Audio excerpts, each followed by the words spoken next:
아멘. 할렐루야. 하나님 살아계십니다. 믿으시는 분들만 아멘. 아멘. 그 살아계신 하나님께 오늘 마음과 뜻을 다해서 예배했으면 좋겠습니다. 여러분, 그 목회 데이터 연구소라는 곳이 있어요. 목회 데이터 연구소는 목회자에 관련된 많은 데이터를 또 모으고 또 그 데이터를 가지고 통계를 내는 곳이 목회 데이터 연구소입니다. 데이터를 하려면 뭐를 해야 될까요? 조사를 해야겠죠, 그렇죠? 그래서 목회자 데이터 연구소에서 작년에 목회자들 대상으로 1년 동안 불안증과 수면 장애, 우울증의 그 경험 유무에 대해서 설문조사를 했어요. 자, 여러분, 만약에 100명 중에 몇 명 정도, 몇 프로 정도 퍼센테이지로 본다면 몇 프로 정도가 1년 동안 목회자들이 작년 한 해 동안 불안증, 또한 수면 장애, 우울증을 걸렸을까요? 자, 제가 강단에서 여러 가지를 묻는데 저번 지난주인가 청년 예배 때 왜 그걸 묻냐고, 내가 어떻게 하냐고 이렇게 째려보는 친구가 몇몇이 있어서 제가 묻는 거 여러분이 뭐 맞추라는 게 아니라 같이 고민하자는 거죠. 여러분들 당연히 모르죠. 몇 프로인지 내가 어떻게 알아요? 이게 하시지 마시고 그냥 같이 목회자가 얼만큼 그런 우울증에 시달릴까? 제가 뭐 답을 맞추라는 것이 아니라 그냥 묻는 거죠. 네. 1년 동안 몇 프로 정도가 여러분 우울증과 수면 장애와 불안증을 겪었을까요? 70%? 에이, 너무 썼어요. 70%면 좀 너무 많고 48%. 놀라지 않죠? 여러분 다 예상됐나 봐요. 예전에 제가 만약에 중고등학교 때 이 데이터가 나왔으면 놀랄 거예요. 근데 지금은 하나도 안 생각보다 적네라고 할 거예요. 그 정도로 지금 사회가 어떻죠? 힘들다는 거예요. 목회자는 어떤 사람이에요? 강단에서 하나님의 말씀을 전하는 사람이고 누구보다도 하나님께 기도하는 사람이고 물론 뭐 이렇게 상대적이긴 하지만 그래도 목회자가 됐다면 하나님을 사랑하고 말씀 앞에 가까이 하는 사람이 직업 자체가 평생토록 말씀 보고 기도하는 자가 목회자잖아요.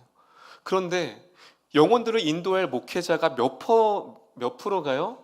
거의 절반 가까이가 수면장애와 불안증과 우울증을 겪고 있다라는 사실입니다. 예전에 제가 선교대학원 다닐 때 거기에 이제 선교사님 중에 사모님이 되게 많으세요. 선교사 사모님들이 이제 선교대학원을 다니시 연세가 많으시죠. 한 사모님과 대화가 잊지 못하는 게 그분이 이제 모임이 있어요. 이제 수업 클래스가 끝나고 서로의 이제 삶을 나누는 거죠. 사모님들이 어디서 그런 고민을 나누겠어요. 나누시는데 그분이 우시면서 자기 우울증에 대해서 처음으로 고백을 하는 거예요. 여러분, 사모가 우울증이 걸렸다. 여러분, 그걸 누구한테 얘기할 수 있을까요? 성도한테요? 못 말하죠. 어떻게 사모가 내가 우울증 걸렸다고 그러면서 막 우시면서 자기가 우울증보다 더 힘들고 고통스러운 게 뭐냐면 사모 우울증이래요. 사모 우울증. 왜냐하면 본인이 우울증이 있는데 이제 우울증이 알려졌을 때 교인들이 수군될까봐 그게 너무 마음이 너무 괴롭다라는 거예요. 그런데 어떻게 해서 그것이 이제 알려진 거예요. 성도들한테. 근데 그때부터 강박증이 생겼대요. 어떤 강박증이 있을까요?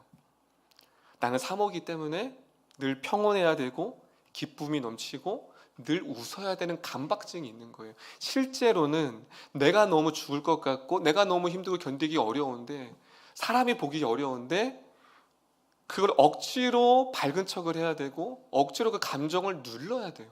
그래서 그 우울증이라는 감정보다 그 질병보다 뭐가 더 힘들어요? 강박증. 나를 감춰야 되고 숨겨야 하는 그것이 너무 힘들다고 고백했습니다. 여러분, 목회자 사모뿐만이 아니라 평신도도 마찬가지예요. 우리 청년들도 많은데 직장인들 요즘 코로나 이후로 직장인들의 우울증이 증세가 너무 많아졌대요. 업무를 마감하지 못하거나 결과물을 온전히 내지 못함으로 인한 스트레스, 그리고 어떤 일을 전념으로 일을 집중하다가 완료 직후에 급격히 오는 무기력감, 그리고 동료 직장들 관계 가운데 어려움들 수많은. 그래서 직장인들의 우울증은 한두 가지 요소가 아니라요, 너무나도 다양한 방면으로 직장인들에게 우울증이 와요.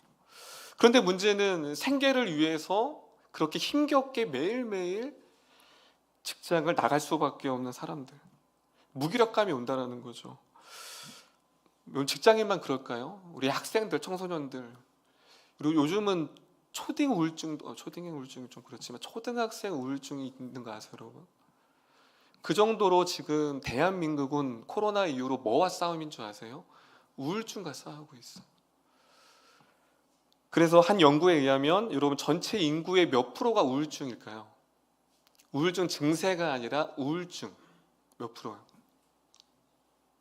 또 너무 반석이는 너무 70%면 안 되죠. 그럼 사회가 돌아가질 않아요. 70%면 30%. 증상이 있는 사람이 아니라 확정된 퍼센테이지가 인구의 30%라는 거죠. 그럼 교회 안은 어떨까요? 마찬가지. 그만큼 우리 안에 이러한 우울증과 어려움과 아픔이 있다는 거예요. 그런데 더 큰 문제는 뭐냐면 특히 교회 안에서 특히 이러한 우울증이 걸렸을 때 말을 하기 쉬울까요? 어려울까요? 어려울까요? 쉬울까요? 어렵죠. 아까 사모님 사례를 들어서. 왜냐하면 우울증이 걸리면 뭐가 없다고 우리는 잘못된 인식을 해요? 믿음이 없다. 기도 안 해서 그래. 그게 제일 위험한 말이에요. 그럼 반대로 그러면 우울증 안 걸리는 사람은 기도하는 사람이에요? 우울증이 걸린 것이 기도 안 해서 걸렸다면 그럼 반대로 우울증 걸리지 않은 사람은 기도하는 사람인가요? 성경을 모르는 사람이, 신앙이 없는 사람이 우울증 걸리면 반대로 우울증 걸리지 않는 사람은 말씀도 잘 알고 신앙도 좋고 믿음이 좋아서 그런가요? 오히려 반대더라고요. 그래서 무엇이죠? 우울증이 걸린다고 해서 믿음이 없다, 기도하지 않다라는 건 잘못된 편견인 거예요. 그렇다면 아까 서두했던 50%의 목회자는 그러면 믿음이 없는 거예요. 그럼 목회자들은 신앙이 없는 거예요. 교회사적으로도 되게 하나님 앞에 크게 쓰임 받았던 사람들도 그 우울증에 시달렸습니다. 그게 대표적인 게 마틴 루터와 찰스 스펀저 목사님이에요.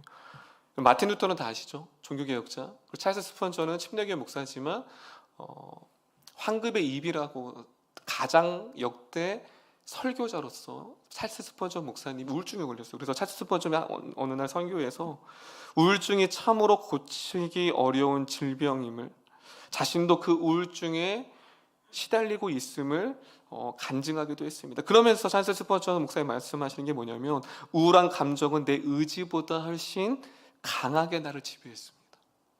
내 의지는 하나님을 더 신뢰해야 되고 더 기도해야 되고 더 나아가야 되지만 그 우울증이라는 감정이 들어오니 내 의지와 감정을 지배해버리는 거예요. 그러니까 통제불능이죠. 나는 하고 싶은데 안 되는 거예요. 그게 우울증인 거예요. 나는 뭔가를 계획적으로 살고 싶고 나는 뭔가를 더 성실히 하고 싶은데 그것에 걸리면 내 의지와 상관없이 지배된다라는 거죠. 제가 왜 서두에 왜 이런 우울증과 어려움을 얘기할까요? 바로 오늘 모세. 여러분 모세하면 누구예요? 율법의 대표자.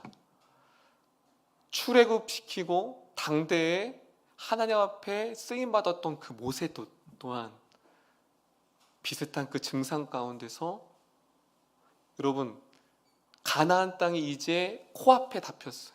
코앞에. 광야를 40년 동안, 여러분 다 아시죠? 40년 동안 광야 생활을 하고 이제 38년이, 오늘 이 본문이 38년의 광야 생활을 마치고 이제 2년만 있으면 바로 가나안 땅에 진입해요. 그런데 우리가 다 아는 것처럼 오늘 이 본문은 그가 하나님의 불순종에서 반석을 몇 번을 쳐요? 2번을 쳐서 하나님이 너는 가나안 땅에 들어가지 못한다. 여러분 다 왔어요. 여러분 38년 동안 그 불순종했던 이스라엘 백성들을 얼마나 힘겹게 버겁게 찾았어요. 이제 조금만 참으면 가나안 땅인데 여러분 불순종하면 그가 가나안 땅에 들어가지 못하는 걸 몰랐을까요? 알았을까요? 모세가 내가 지금 불순종하면 분명히 반석을 치라고 하지 않았을까요? 반석에게 명령하라고 했죠. 그건 뭐예요? 알았다라는 거예요. 자신이 반석을 친다라는 것 자체가 하나님이 명령하지 않았고 불순종인 걸 알았다라는 거예요. 그 불순종을 하면 지금까지 버텨왔던 모든 것들이 숲으로 돌아가는 걸 알았다라는 거예요. 그런데 모세는 그럼에도 불구하고 반석을 2번 침으로 말미암아 가나안 땅에 들어가지 못하고 죽게 됩니다. 무엇이 그를 그렇게 했을까요? 무엇이 그를 무기력하게 하고 무엇이 그 모세마저도 그렇게 만들었을까요? 오늘 그 본문의 이 메시지가 우리에게 어떻게 다가오는지, 여러분 모세도 그러했다면 우리들이라고 넘어지지 못할까요? 오늘 말씀을 통해 다시 한번 우리의 삶을 통하여 말씀하시는 그 하나님의 말씀을 우리가 들었으면 좋겠습니다. 자, 오늘 말씀을 한번 찾아보도록 하겠습니다. 우리 1절입니다. 1절. 배경을 좀 말씀드릴게요. 그 모세가 왜 실패했는지, 그 모세의 실패를 보면 우리의 실패를 알 수 있고 그의 분노를 알면 우리의 분노를 알 수 있는 겁니다. 우리 민수기 20장 1절 보겠습니다. 민수기 20장 1절입니다. 우리 크게 읽어볼까요? 시작.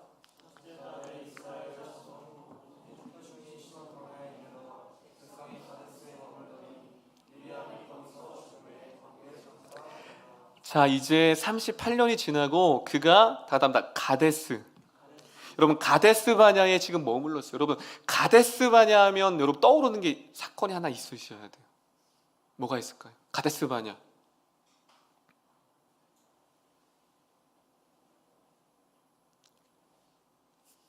가데스 바냐. 미령이. 정탐. 박수 3번 시작.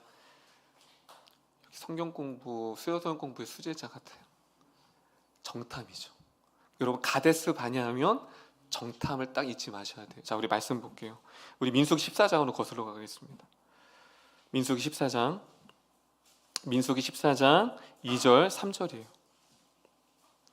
자, 가데스가 어떤 곳이었는지, 여러분 오늘 되게 이 10장이 상당히 중요한 장인데요, 그 첫 장 1절이 가데스 바냐에서 시작이 돼요. 그런데 이 모세에게 있어서 이스라엘 백성에서 가데스 바냐는 잊지 못할 장소였어요. 자, 우리 크게 한번 읽어볼까요? 민수기 14장 2절 3절 시작.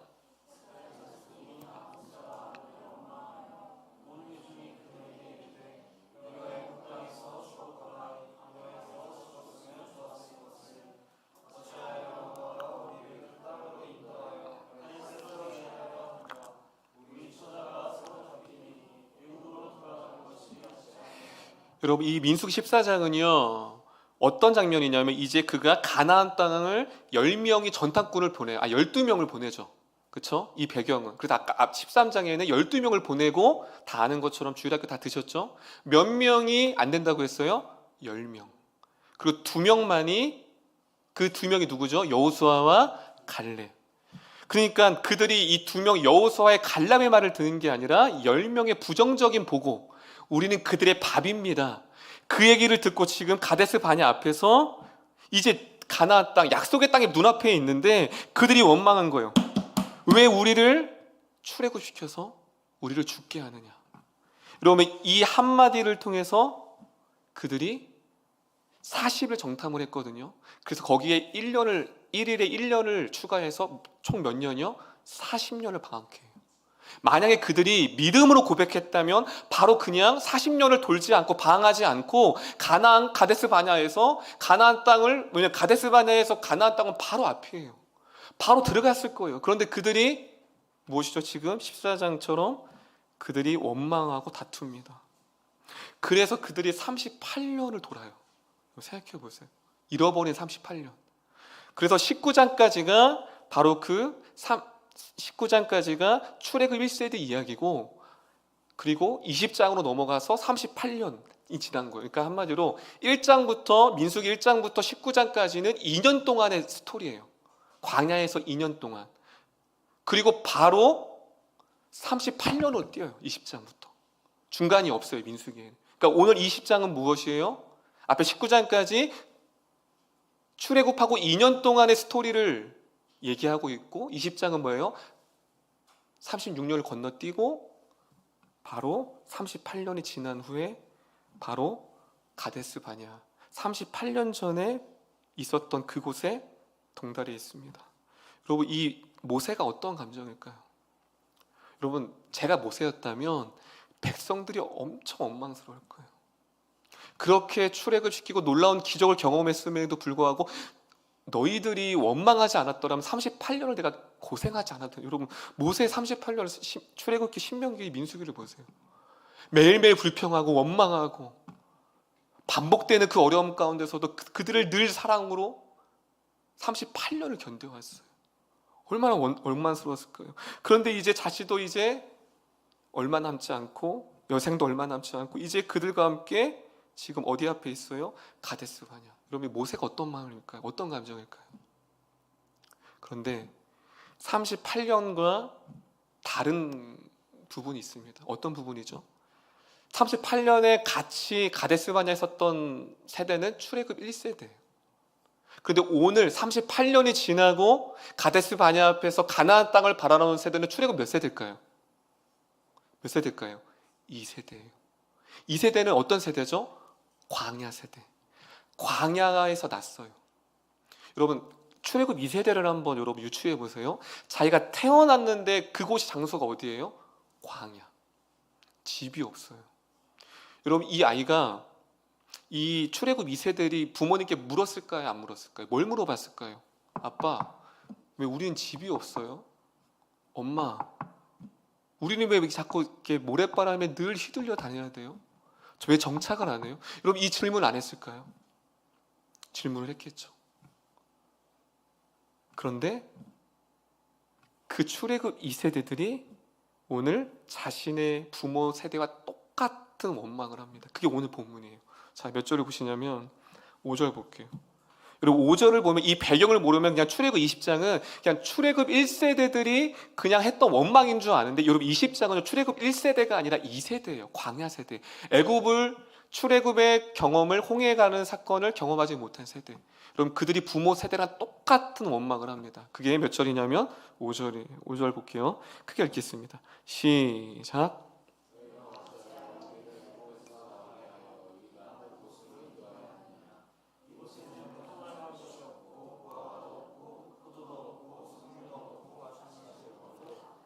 여러분, 똑같아요.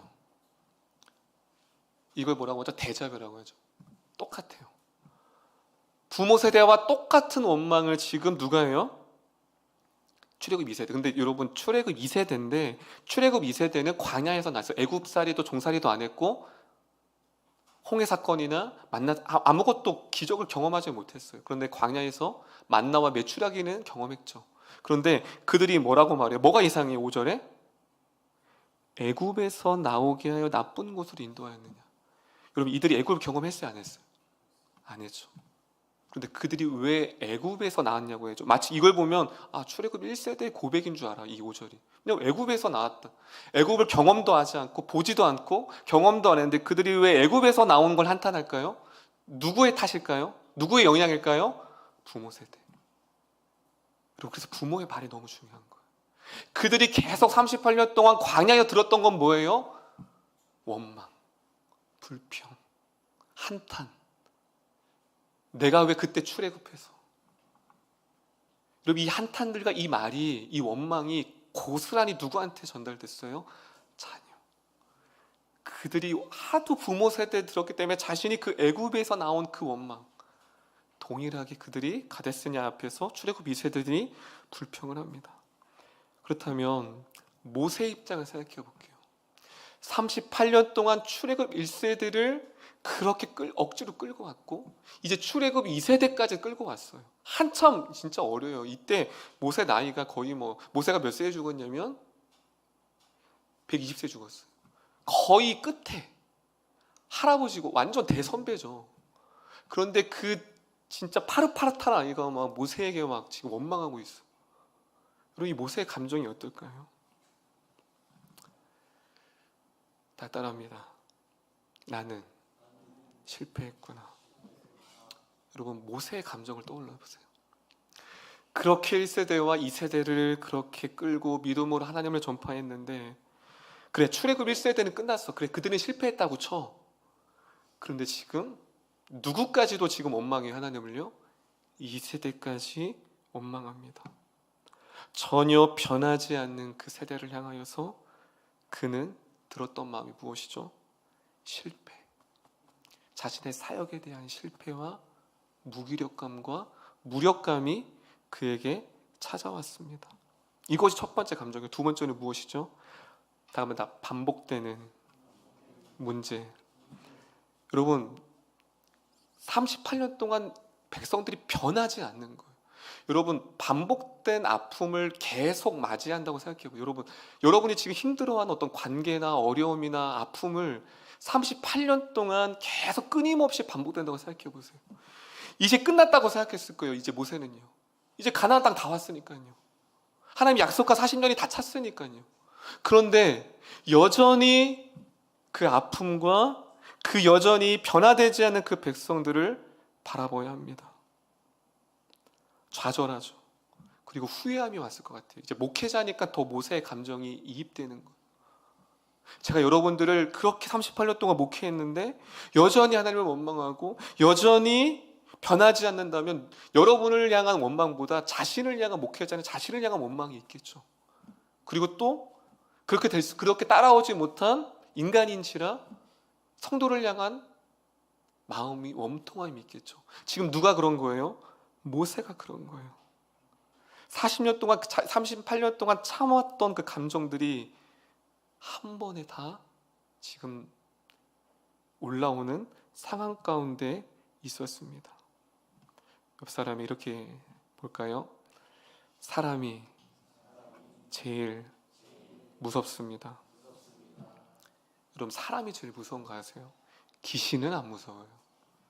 귀신 무섭지 않잖아요. 누가 무서워요? 사람이 무서워요. 여러분, 그거 아세요?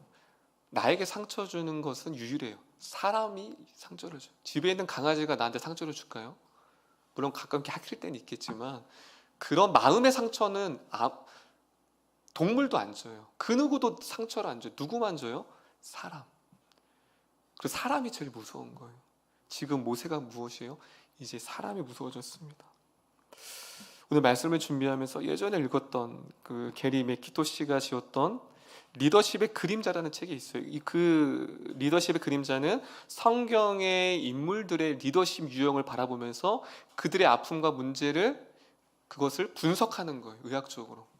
거기에서 이제 모세를 이렇게 얘기합니다. 그러니까 리더십의 그림자라는 책 제목인데 여기서 그림자라는 건 사람이 살아가는 과정에서 자연스럽게 생기는 내적 충동이나 강박관념, 인성의 역기능을 말하는 것을 이 사람은 그림자라고 해요. 한마디로 어떤 거냐면요.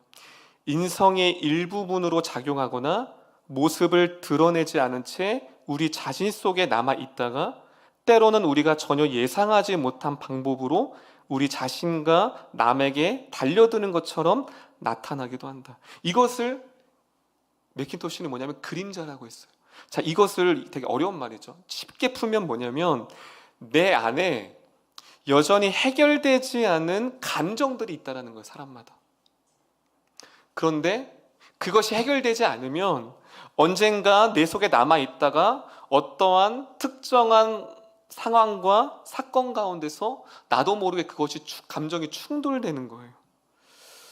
그래서 그 책에서 뭐라고 하냐면 모세는 다 강박, 신경형 리더 그렇게 정의해요. 모세를 향한 여러분, 강박 신경형 리더가 뭐냐면 이렇게 나와 있습니다. 이제 본격적으로 이스라엘 지도자로 나서기 전까지 강박적인 인성이 백성에게 유익하지 않음을 배운 터라 자기 성취와 조직의 완벽을 위해 또 도덕적인 완벽성을 추구하기 위해 자신에게 엄격성을 유지하는 형이 바로 이 강박 신경형이래요. 한마디로 말하면 무엇이죠? 오름이라는 것이 있어요. 어떤 도덕적으로. 예를 들어서 목회자인 저로 비유를 들게요. 목회자면 화를 내야 돼요, 안 내야 돼요? 성도에게 안 내야 돼요? 원래는 안 내야 되죠. 그런데 내 감정은 어때요? 화가 나요. 그런데 그러면 뭐죠? 도덕적으로 옳지 않은 거예요. 그래서 그걸 뭐 하죠? 누르죠. 자신에게 엄격해요. 사랑하지 못하는 대상이 있어요. 그럼 우리는 어떡하죠? 너무 어려운 거예요. 그래서 내 감정을 점점점 오름이라고 인내해야 돼요. 참아야 돼요. 견뎌야 돼요. 이러한 신앙이 나를 압박한다는 거죠. 스스로 너무 엄격히 유지하는 거예요. 그렇게 됐을 때 어떻게 돼요? 그 일에 지나치게 일에 몰두하다가 지나치게 양심적이면서도 내면에는 화약과 같은 정서를 이러한 리더 형들은 가지고 있다. 무엇이죠? 내면의 혼란스러움과 늘 그것과 반대되는 생각으로 가야 돼요. 내 안에 미움이 있어요. 그럼 우리는 반대되는 생각을 하죠. 사랑해야 돼. 포기하고 싶은 감정이 있지만 우리는 반대되는 생각을 하죠. 무엇이죠? 포기하면 안 돼. 가야 돼. 그러니까 우리 안에 자꾸 내 감정과는 다른 생각을, 그것을 이제 믿음이라고 하죠. 우리는요. 믿음이라는 것을 스스로 나에게 주의시킴으로 말미암아 내 감정을 억누르게 된다는 것입니다. 그런데 문제는 그 감정이 하나님 앞에 해결되지 않을 때 그것이 억눌렀던 것, 마치 끓는 물에 냄비가 어떻게 되죠? 점점점 물이 끓게 되면 그 냄비 뚜껑이 어떻게 되죠? 나중에는 한번 해보세요. 집에 가서 불을 끓으면서 냄비 뚜껑이 어떻게 되죠? 열리게 되죠. 마찬가지라는 거예요. 지금 모세가 어떠한 상황이에요? 통제가 안 되는 거예요. 자신의 감정을 38년 동안 억눌렀습니다. 나는 리더야. 나는 이들을 사랑해야 돼. 이들을 용납해야 돼. 나는 하나님의 사명이 있어서 이들을 끝까지 참고 견뎌내야 돼. 그렇게 38년을 억누르고 살았어요. 모세가. 그런데 그 마지막 그 가데스 바네 출애굽 2세대의 원망이 그동안 참고 참았던 그 억눌렀던 감정이 모세조차도, 여러분 모세가 어떻게 표현되죠? 세상에서 지면에서 가장 온유한 사람. 여러분 그러니까 저는 38시간도 이스라엘 백성을 인도 못할 거예요. 저 같으면 38년이 웬 말이에요. 38시간? 아니 38분? 그래서 38분 할 수 있겠네. 모세니까 38년을 끌고 왔죠. 저와 여러분 같았으면 벌써 포기했어. 그런데 그 지면에서 가장 온유했던 모세마저도 더 이상 그 감정이 통제불능이 되었습니다. 그래서 반석을 2번 쳤죠. 그 결과 하나님 이렇게 말하십니다. 민수기 20장 12절이에요. 반석을 2번 치고 불순종, 자기 감정을 통제하지 못하고 억눌렸던 감정을 토해냄을 통해서 했던 행위를 바라보며 하나님이 말씀하십니다. 12절 읽겠습니다. 시작.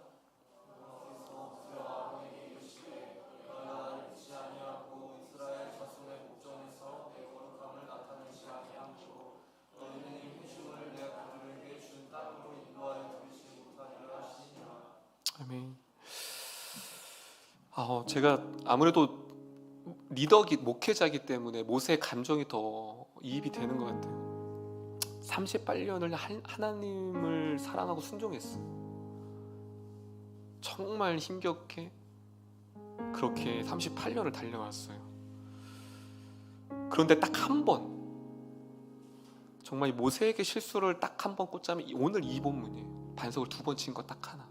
근데 뭐래요? 너는 나를 믿지 아니했다. 자신의 목전에서 내 거룩함을 나태지 아니했다.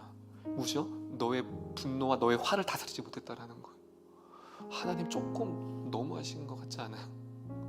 38년을 버텼어요, 여러분. 좀 위로해 주시면 안 돼요? 저 말씀 준비하면서 하나님이 조금 내곡하시더라고요. 여러분 38년을 그렇게 끌고 왔잖아요. 한 번 그렇게 할 수 있죠. 뭐 반석 2번, 뭐 4번도 안 치면 안 돼요? 38년을 버텼는데. 근데 하나님 말씀하시면 너무 냉혹하게 너는 내 거룩함을 나타나지 않았다. 제가 모세라면 엉엉 울었을 거예요. 몰라요. 말씀에 나와 있지만 모세가 얼마나 하나님 내가 38년 동안 그래도 이렇게 달려왔는데 내만 모르세요 하나님? 그렇게 하지 않았을까요? 여러분 38년의 그 버거움과 압박감, 자신의 마음과 반대되는 생각을 하려고 얼마나 진짜 꼬집으면서 달려왔을까요? 그 삶의 무게, 하루하루도 전쟁터, 매일매일 그 백성들 마주해야 돼요. 그 힘겨움을 마주해야 돼요. 내가 아무리 용서하고 용납해도 그들은 늘 하나님을 떠나고 자신을 원망하고, 오늘도 그 모세와 싸워요. 그럼 모세를 한번 생각해 보세요. 외롭게 그렇게 고독해 38년을 살았어요. 처음으로 자신의 감정을 드러냈어요. 늘 모세는 무엇이죠? 자신의 감정과 반대되게 살았어요. 근데 처음으로 자신의 감정에 솔직해지고 자신의 감정대로 처음으로 행했던 모세입니다. 하나님이 어떤 마음이셨을까요?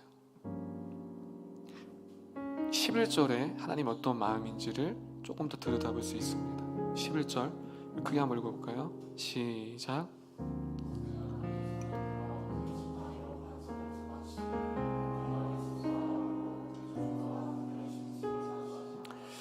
여러분, 모세의 사역에 실패했다면, 자신의 감정을 통제하지 못하고 분노함으로 반석을 2번 침으로 실패했다면 물이 나오지 않았어야 해요. 그런데 무엇이죠? 물이 많이 솟아남으로 회중과 그들의 짐승을 마시니라. 하나님은 여전히 모세와 함께 있었습니다. 할렐루야.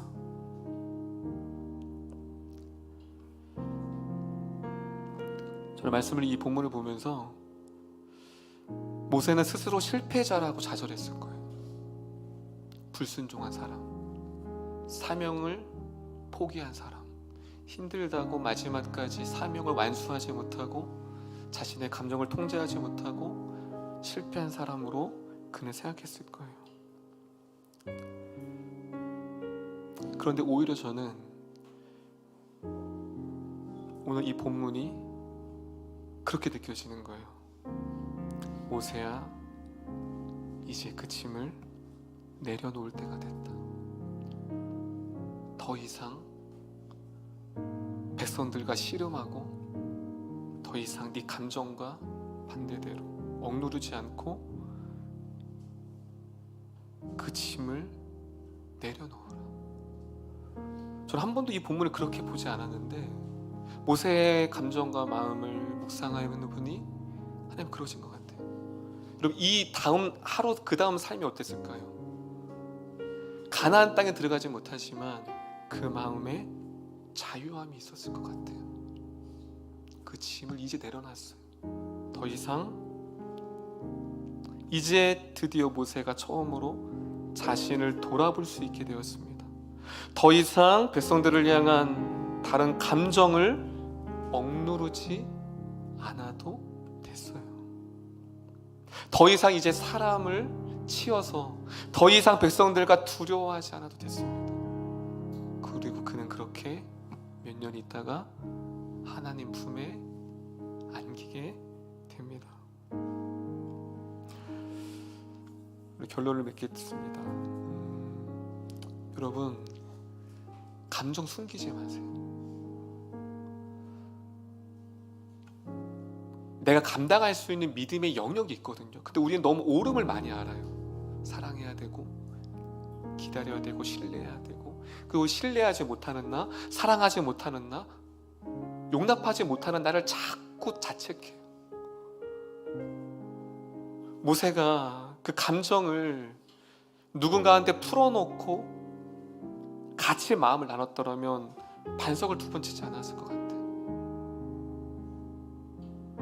여러분, 옆 사람에게 고백할까요? 당신의 감정을 억누르지 마시고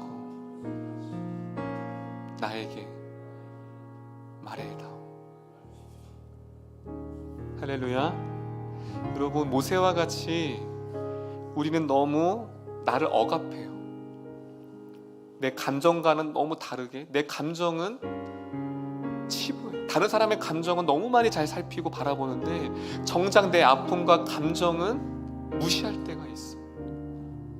그래서 우울증이 오고요, 그리고 공황장애가 오고요. 근데 반대로 어떤 사람이 우울증에 걸려 목회자들은요, 자기의 감정을 숨기는 사람, 감정을 드러내지 않고 견디고 참고 그렇게 살았던 사람이 오히려 우울증과 공황장애에 걸릴 수밖에 없는 거예요. 우리 성도님들은 우리 이름교회 안에서 서로의 아픔과 감정과 내가 이런 감정과 이런 얘기를 하면 내가 믿음 없어 보이겠지? 내가 이런 힘듦을 얘기하면 내가 기도하지 않아서라고 얘기했지? 딱 아니라 우리 공동체 안에서 저도 마찬가지죠. 여러분 목회자라고 낙심하지 않을 것 같을까요? 말이 안 나오네. 목회자라고 낙심하지 않을까요? 아니죠. 목회자도 낙심하죠. 무기력함 같은. 그럼 저도 여러분들에게 서투름 없이 저도 내 감정을 억누르지 않고 고백하는 거죠. 우리 안에 여러분의 감정을 충실하게 진실하게 하나님 앞에 고백하면서 여러분의 무기력감과 어려움까지도 다 아시는 그 주님 앞에 자유함으로 고백함으로 말미암아 온전한 자유함을 누리는 우리 모두 이름교회가 되었으면 좋겠습니다. 할렐루야, 할렐루야.